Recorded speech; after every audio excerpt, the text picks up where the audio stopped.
Good day, fellow investors. Apple is a pretty straightforward business to analyze, and in this video I want to give you the key factors to watch if you're thinking of investing in Apple in 2022 or if you are invested and own Apple stock. Over the coming weeks, as earnings come in, I'll do the top 25 of the S&P 500. I enjoy learning about businesses, and the best way is to look at businesses to learn about what's going on in the world, as Charlie Munger says, and I have a very little nice detail about Apple that we'll discuss later. Of course, if you enjoyed the stock analysis, the investing long-term content, please smash that like button to support the channel and consider subscribing if you haven't. Let's start with Apple stock price, a little bit about the key factors you need to know as a business owner, then do an Apple valuation within our intrinsic value table with a clear valuation of the stock, and conclude with a risk and reward investing thesis. So let's immediately start with the stock. It looks like a very nice hockey stick, so Apple did really good, especially after the 2019 China scare, and then also as working from home and more devices are used, Apple did really amazing. The current market capitalization is 2.82 trillion, which is good for comparisons later in the valuation, and the price earnings ratio, pretty straightforward with Apple, is 28.71, and dividend yield is low because Apple focuses on buybacks, thus it repurchases more of its shares so that the number of shares outstanding is smaller and smaller, and you own more of the company, which increases earnings per share growth over time. And now many would say that the stock is high, of course, when you compare it to where it was when I first analyzed Apple here in 2016. So I wrote this article, price earnings ratio was 10, it was cheap, I even bought there. Now, of course, the story is different, but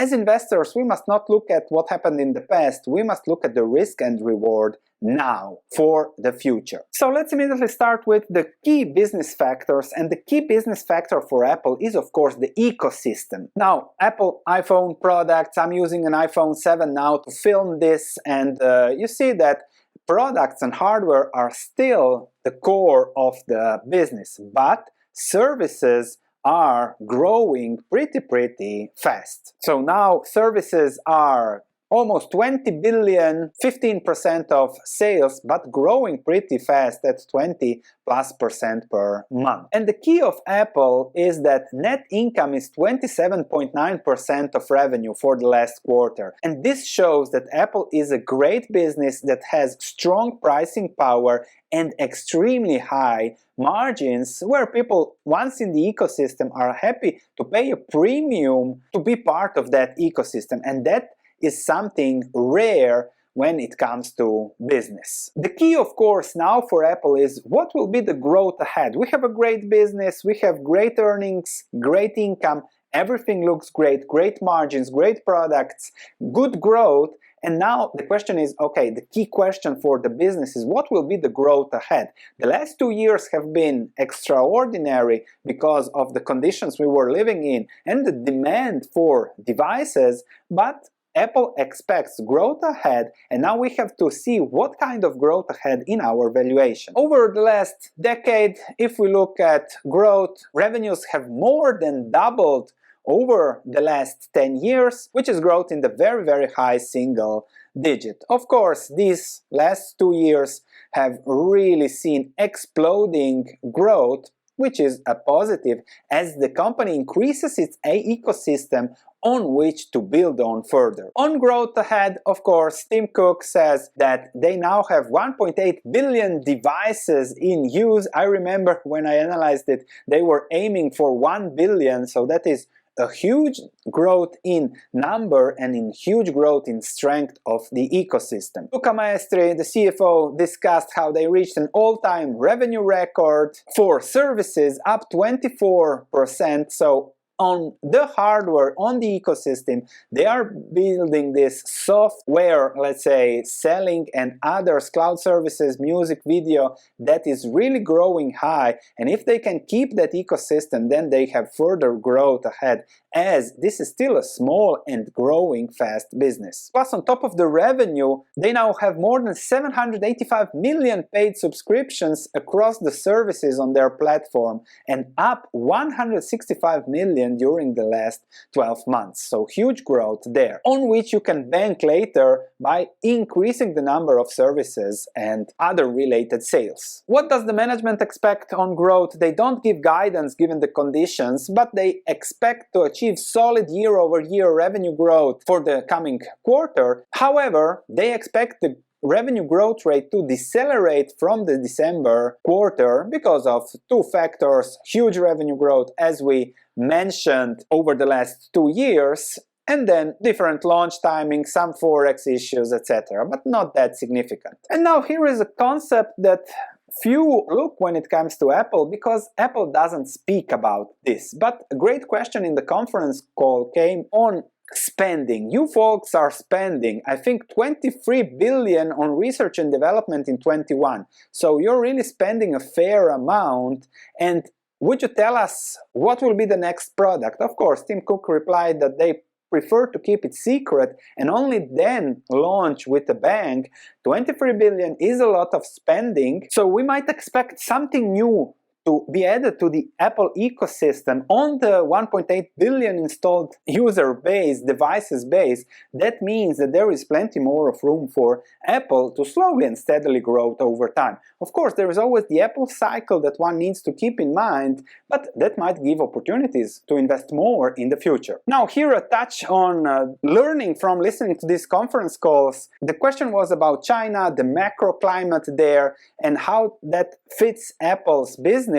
And the answer was pretty straightforward, that they had record sales in China, top sold devices, and when people in a country buy Apple phones like crazy, it means that things are not that bad in that country. So this is a real business input that you have, no matter what the media and the news likes to present us. So the thing is, okay, one input and then you build the picture, but one input that I take from this is people are buying a lot of iPhones and Apple stuff there, which means they have money and they feel good and confident. Now, when it comes to stock valuation, we have three key factors to look at. Growth, cash flows, of course, or net income. It's the same with Apple, as I said, pretty straightforward. And a factor big with Apple are buybacks. As I said, with cash flows and net income, whatever you take here is pretty similar, pretty straightforward. So really, really good, or earnings per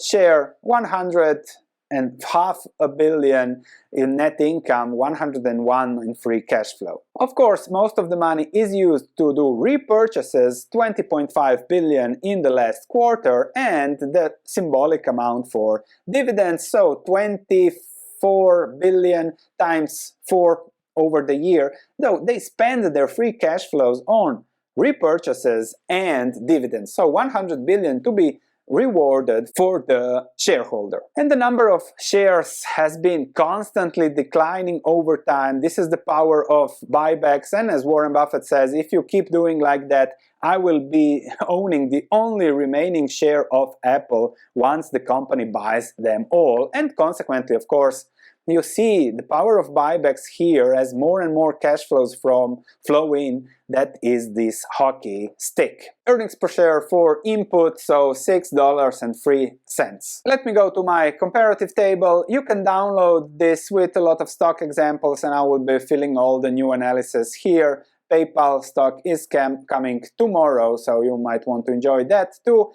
Apple, click on the valuation table. I have already put in cash flow per share, and then with growth of, let's say, 8% per year, and with a 10% expected return, here I have taken the present value times 13% of the cash flows, because that's usually what they pay out in dividends, so that's what you get on your account. And for an expected 10% return with a terminal multiple, so a price-earnings ratio of 20 in 10 years, then the intrinsic value is $100 per share. This is of course way below the current stock price, but let's do the exuberant or best case scenario for Apple, and then you see that the present value is close to the stock price.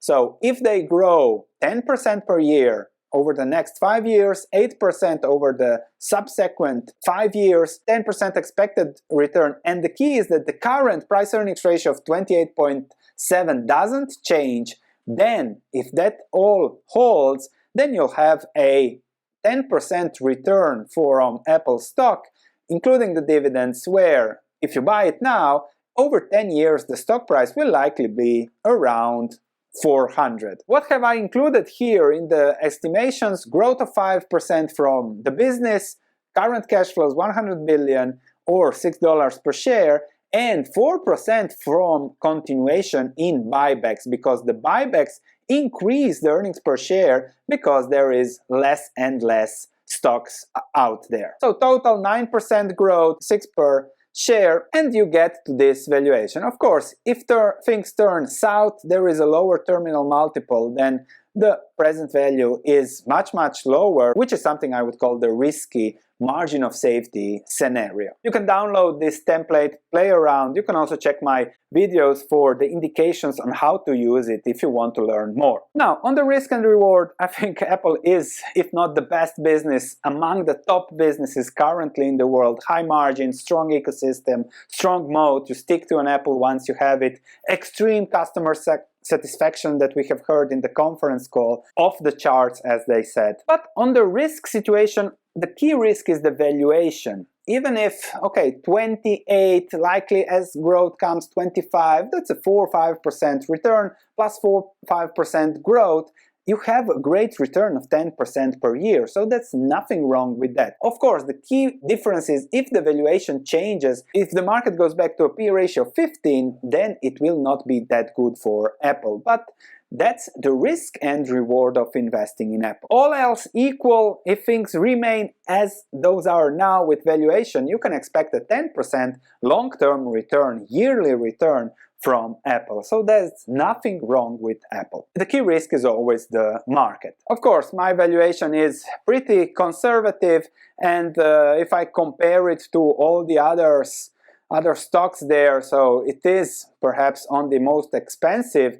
side. But you see, Apple 6%, expecting a conservative multiple, because you never know when these multiples can change. But if Apple has some bad earnings, a bad year, like it was the case in 2016, I am sure I will take another look and perhaps even buy it. I don't own it, but it's a great business, nothing wrong with it. A little bit high valuation, but the greatness of the business might be worth it to pay a premium for such a good business. Let me know in the comments what you think. If you're interested in more valuations and analysis in my portfolios, check what I do. Thanks for watching. I'll see you in the next video tomorrow.